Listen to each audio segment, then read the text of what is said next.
Welcome to TrailManners, the podcast so dedicated to mountain trails and running that they broadcast out of a 78 Volkswagen bus in the mountains.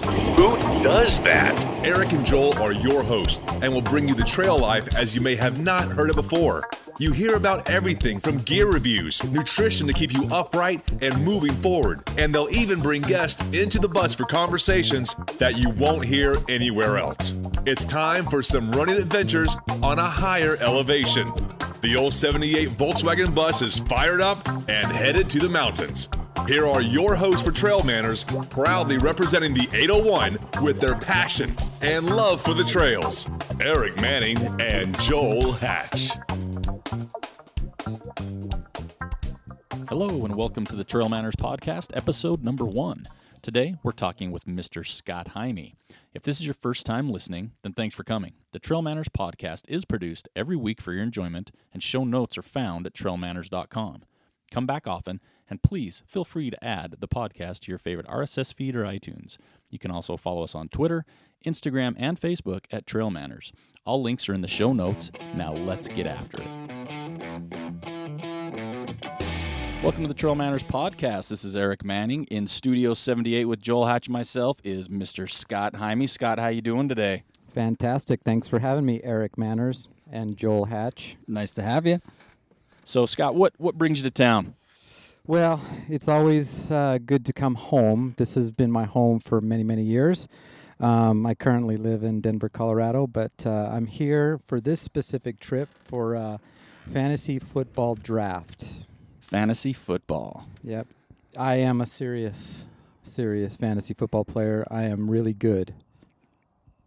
I'm not going to comment on that during my league, but so why don't you give everybody who is the sleeper pick this year? I know you've been studying. I can't give you that because you're going to take him because you're going to be the number 1 pick, and I'm going to be the number 6 pick, as it is always your. So that's a good point. The reason why I came to town is because this is the 10th year of our fantasy football bragging rights, and I have always done it remote every single year. And I kid you not, every year I have the 5th pick, the 6th pick. Guess who gets number 1 more times than not?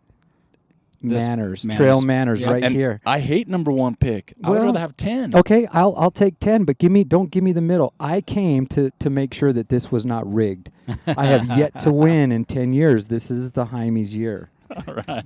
Well, I hope not for my sake, but I'm glad you're in town. And being in town, like we like to do in the mountains, we are at the starting line for the Wasatch 100 race. Which is this weekend. Which is coming up. And I'll tell you, coming up that hill in the car, I think all 3 of us in here, we all had little mixed emotions, even though it's just a beautiful day in Utah. But when you come up that road, something hits you, right? Oh, absolutely. My sphincter was pulsating, and the butterflies were going. And, I mean, there's for good reason. I'm glad you guys could meet me here because this was my first ultra, my first 100-mile race in 2003. And to be quite honest, this is the actual race that got me into ultra running. Well, funny you should say that because it's the race, my first 100-miler, and the race that got me into ultra running because I came to watch you, and then the next year you suckered me into pacing you. That's how it happens. I mean, you just find out what great people are in this sport. That's true. And it's not. It's running the trails in general. You know, we all have a love of being in the outdoors, and I think that's what brings us all together is that love. No matter how far you go, it could be 5 miles, it could be 100 miles. But, you know, my first experience was in 2001 pacing Eric Johnson, who's a PA here at the Ogden Clinic. And he's like, just come out and pace me for about 20 miles in the middle of the night. And I'm like, my goodness, what am I getting myself into? And I started at Lambs Canyon. I went to Brighton. And, you know, for me, I thought my pacing duties was to kick him in the butt and make him pass people. But I soon found out, you know, I was pulling him up the hill. And he's like, Scott, slow down. This is not what it's about. You are here for my safety, you know, and people were talking and giving high fives, and I was hooked from then on. That's pretty much what happens to most people. I think everybody has a similar story on when they get hooked, and I got hooked without ever running. I came to watch you, and I was at Big Mountain watching that amazing aid station because it's always full of energy, and no one's like in the morgue yet because it's still early. But I looked around, and I'm like, wow, this is pretty cool. I don't know about the running part, but I could really get into watching this stuff. You know what I think it's really cool is that when you get into that aid station, what is it, mile 38? Yeah, 38 or 39. You know, something you like that. as a runner, you're coming in, you start to see the flamingos, and then you hear the people cheering for the runners that are in front of you and whatnot. But as I've been there as a spectator, in fact, I picked you up there one year, and we went to the finish. You did. You won that was the first year of the Wasatch 100K in my book, and you won that race. But, you know, even as a spectator there, what you see is, wow, these guys just went 38 miles in, say, 10 hours, 12 hours, whatever the time is. And you just kind of look at them like, wow, they've been a long ways, and they've got a longer way to go. And I think that's what's intriguing to the people who watch it, and that's what sucks you in, and you see the people that you're around. Yeah, and it's just the people you see. I was just shocked my first year. I mean, I saw younger guys that looked fit. I saw older guys that didn't, and I saw really old guys that looked fit and didn't. I mean, it was just such a neat mix of people that were out there, and I think that's what was some of the allure to me was, you know, really, it's 100 miles, but anybody could do this potentially if they put their head in the game, did the right training, got into it. I mean, anybody can do this, and I know that's hard to understand at a 100-mile distance, and it took me a while to wrap my head around it, but you really can. No, you can, and it's really mind over matter. It's what are you capable of? It's pushing the envelope. How far can you really go? And my thought was always, well, if somebody else has done it, then I want to see if I can do it. And if I can do it, how well can I do it? So, you know, if you put it in that mindset, you don't even have to be a runner to start any of these races. If you have a sense of adventure, why not? Like I'm still not a runner, and it's been a long time. Are you a jogger? I'm a power hiker with a vest full of snacks. So, you know, and again, kind of off the topic, but it's just kind of interesting is how a small world this really is. Is Scott and myself played soccer for many years together, and we played on a team called Bad Manners, and we would go up to Jackson Hole, Wyoming, and little did we know we played against Joel Hatch. He was on the Jackson Hole team. Are you kidding me? No, I'm not kidding. He played when we ran one day, and we started talking. He's like, "Oh, I used to play for the Jackson team," and we started talking. It's like, "Oh my gosh!" Do you remember us? I remember the Bad Manners team coming up. Well, and do you drinking. remember the Fast Eddie team is the most important question. No, the Bad Manners team. That was the one that always came up and drank all of our good beer. That sounds right. Well, Fast Eddie never discriminated with beer. It was either good or bad. It was all drank. Yeah. Yeah, I remember those days. Those were fun. You know, at the end of the first day, we'd all line up and drop your drawers, and you kick people with the soccer ball as you were drinking out of the keg. Little game of butts up and Yeah. a couple solo cups in each hand. I remember the Jackson Hole team. I remember the Sun Valley team. And those were the teams that went to the Sun Valley tournament, to the Jackson Hole tournament. And we, Bad Manners, Fast Eddie, Weber State, no matter how we went up, that's the tournament we always look forward to, is going up there. And it was always those three teams that Yep. were vying for the the best teams. championship, yeah. Yep, those three teams. So I had to bring that up because we're all three in a bus, and I didn't think you knew that. And I did when not I found know out that, about but that's Joel, actually pretty cool. that is Isn't that pretty hilarious? funny. Yeah. So, Scott, you have been on the silver screen. You have been in a smaller film down in South Africa. When you look back now, I mean, the movies have come and they've gone a little bit, and I know they're still out there. I still watch mine because it's pretty cool. Has that changed anything in your eyes? Has it changed anything with your family? It probably changed my perspective. And when I look back at the Colorado Trail, running the edge, the making of it, and then watching it back with Matt, what it made me realize is how important my family is to what I do. You know, I think in general, ultra running or running can be a solitary and sometimes a very selfish sport.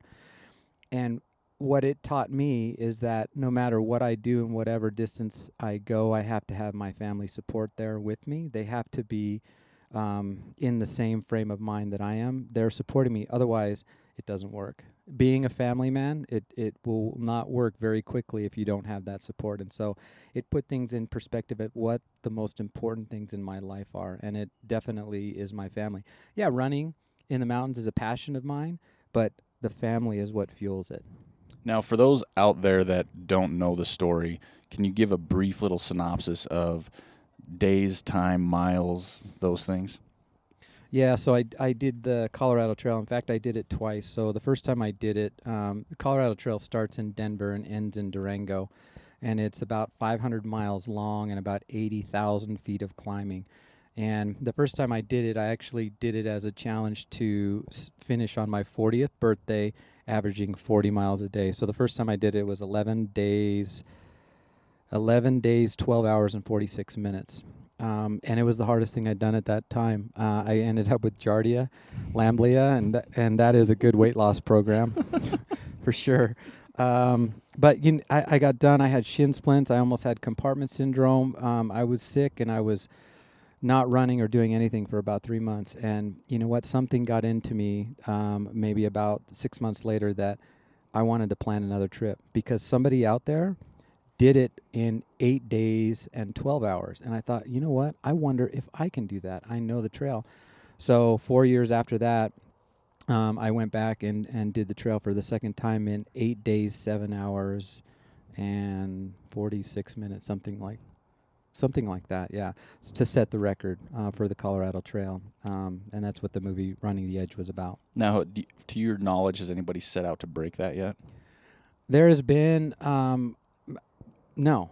You know what? I was just going to say there was 1 or 2 people that went out, but they actually went out right before I did. Eric Grossman was one of those, ended up getting lost. But since then, I don't think anybody's tried to break the record. Nice. Still a record holder.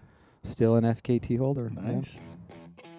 You were listening to the TrailManners podcast. This episode was made possible by Metal Minder. Go over to metalminder.com and check out a full line of products. A Metal Minder display is a great way to brag about all your cool accomplishments and inspire others. Or intimidate the crap out of them, whatever.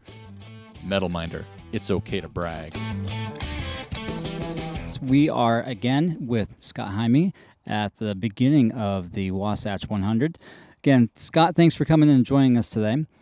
So we did touch a little bit about how important family is to you. And one of the things that we want to elaborate on is maybe a little bit of your past and where you're going with your future plans with running. You're really well versed in trail running, meaning that you've done Hard Rock, you've done Wasatch, the Bear. Done the Bear. Done the Bear, nice. And you've done UTMB? UTMB. Nice. And another one over there, that longer one. Yeah, I started the Tour de Jante last year. And what happened there?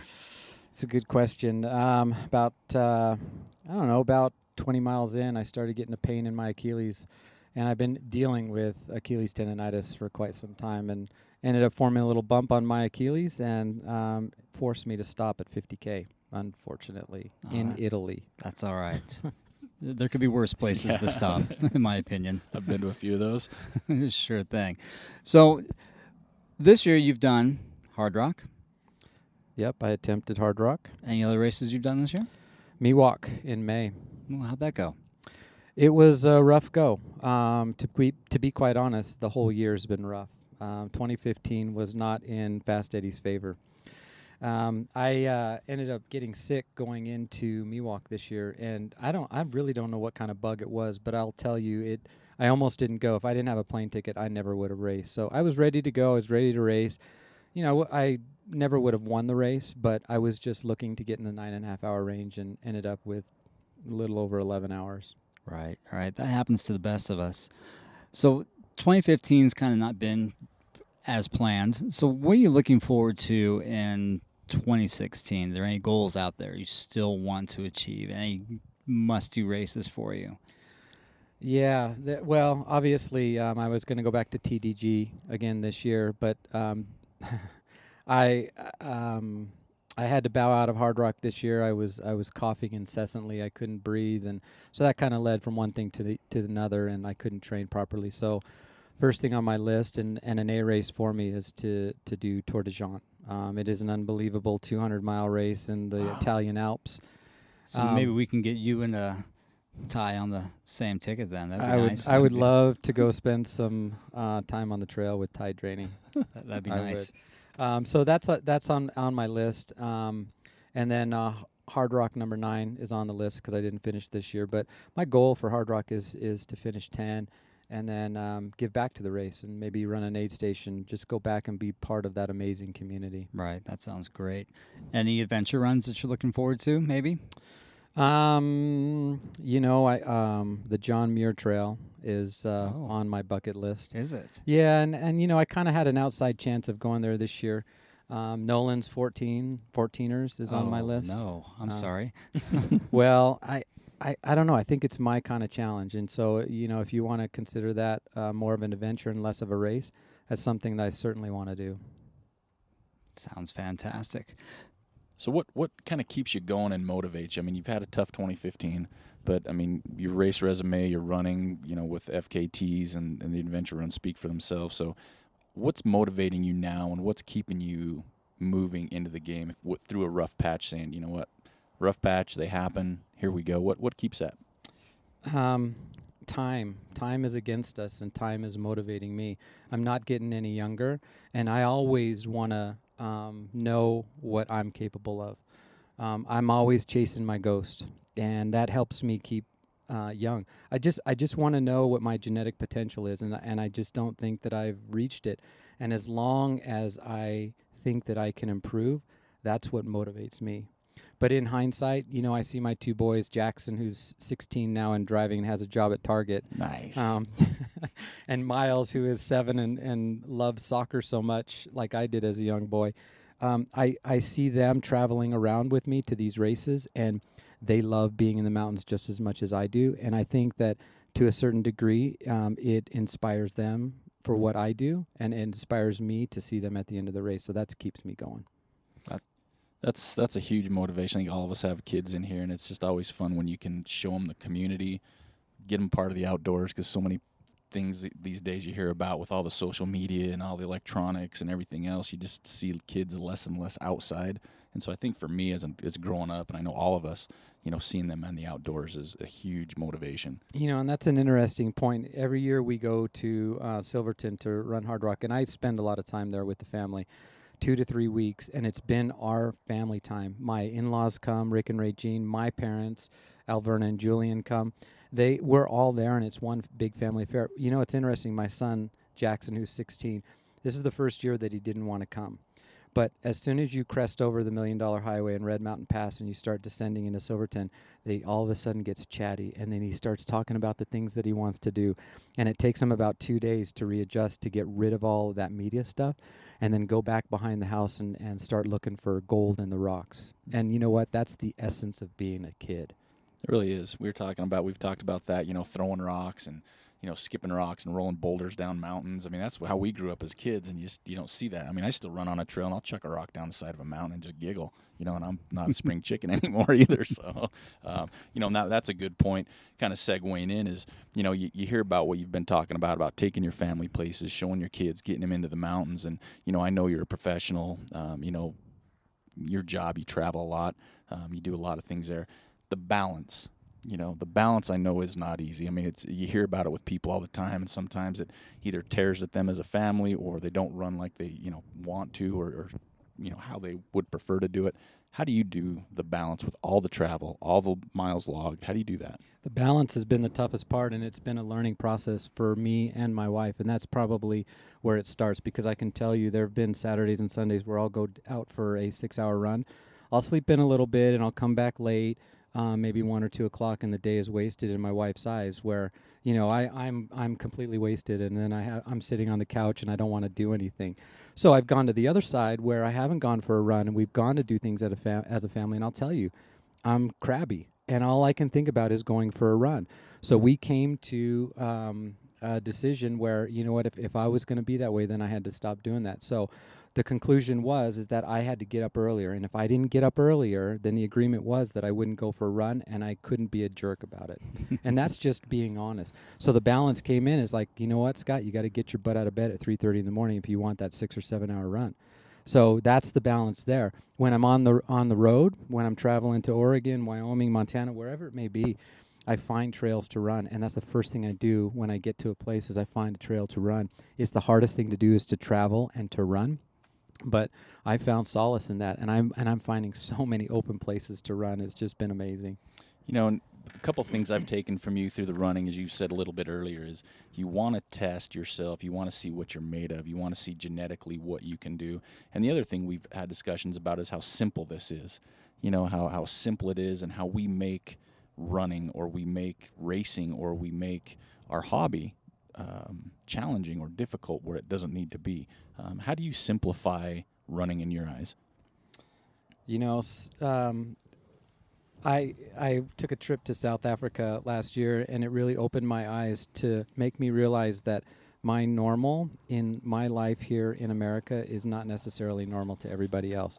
And what it showed me is that the simple things in life, getting water, getting clean water, or having food on the table, those are the necessities in life, and that's how simple it could be. But it made me realize that all these years I've been running is as simple as life should be.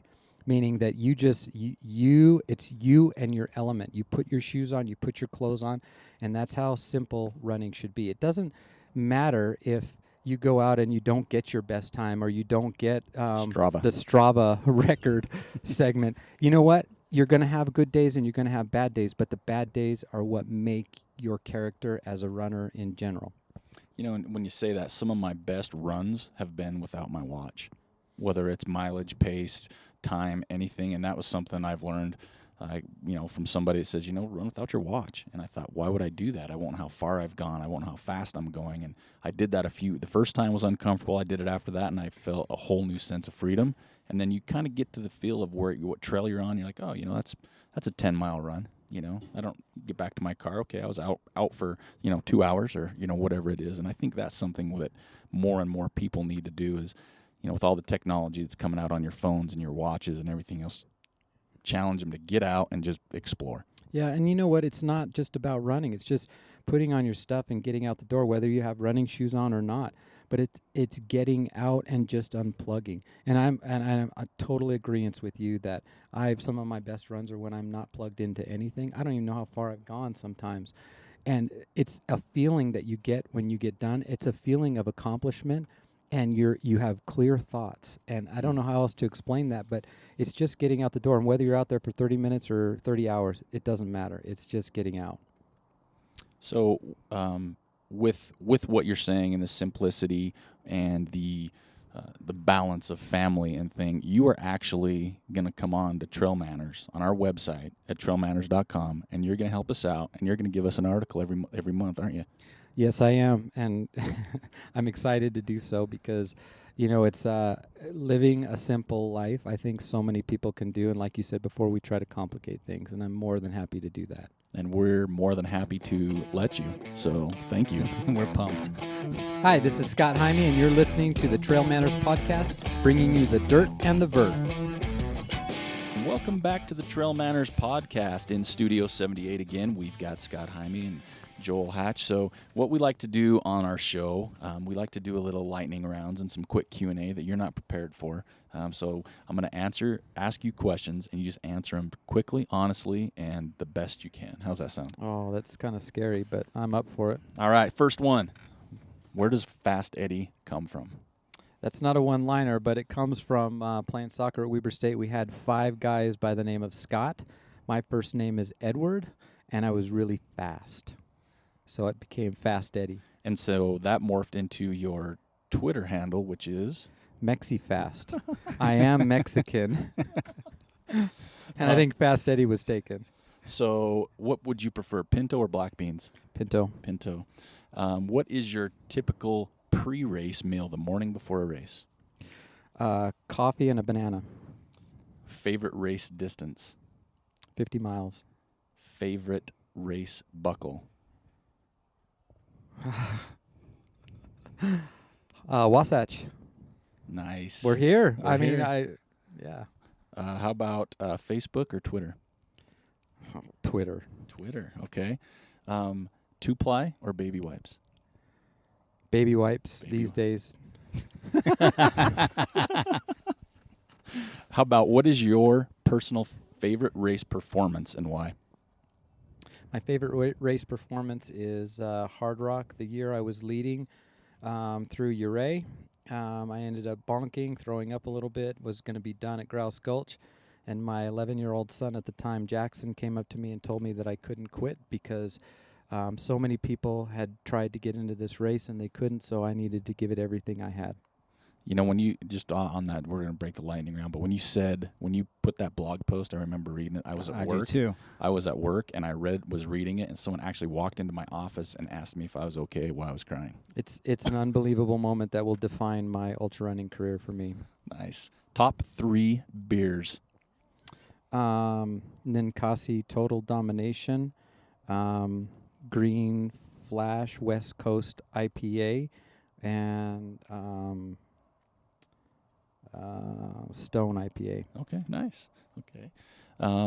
If you could pick one person throughout history, currently, past, whatever, and you could take them on a trail run to pick their brain or just talk with them, who would that be? Abraham Lincoln. Whoa, nice. Ooh, That's didn't a good hesitate. One. Didn't hesitate one We bit. had this discussion on the Colorado Trail. Did you? 3 people that you could bring to dinner and why. Oh. So who were the other 2 then? Fidel Castro and Lance Armstrong. Oh, wow. That's nice good. mix. What would your advice be to somebody who wants to run on trails but just hasn't quite done that? Baby steps. Just go out to the trailhead, take a walk down the trail, see what it feels like, and increase your time and distance on the trail, but take your time. What is your favorite part of running? The solitude. What song needs to be on everybody's running playlist? Godsmack. Anything from Sully Erna. Wow. Which direction of hard rock is the best? Counterclockwise. Hesitated. I like that. You've done them both. Well, because I like them both. And what was the first ultra race you had ever ran? Squaw Peak 50. Nice. So I think that's all the questions we have for you. You did remarkably well in our lightning round. Quick, pointed. Yeah. They're honest, truthful, and genuine. And I just wanted to make a point with Godsmack and Sully Erna. That's my angry music. So when I tell people I love Godsmack, they look at me like, well, you're so calm and cerebral. And I'm like, but there is a side of me that is out there pumping my fists when I'm in complete solitude in the great outdoors. And that's why I like Sully Erna. Nice. Well, there you have it. We'd like to thank Fast Eddie, Mexi Fast, Scott Jaime for joining us today in the 78 bus, Studio 78. We appreciate you listening to the Trail Manners podcast. And Scott, I can't tell you how much I appreciate you having you here and taking the time out of your quick trip for fantasy football. Wishing you the best of luck on second place. And whatever your sleeper pick is, I really hope you don't get him. Thanks, guys. Thank you.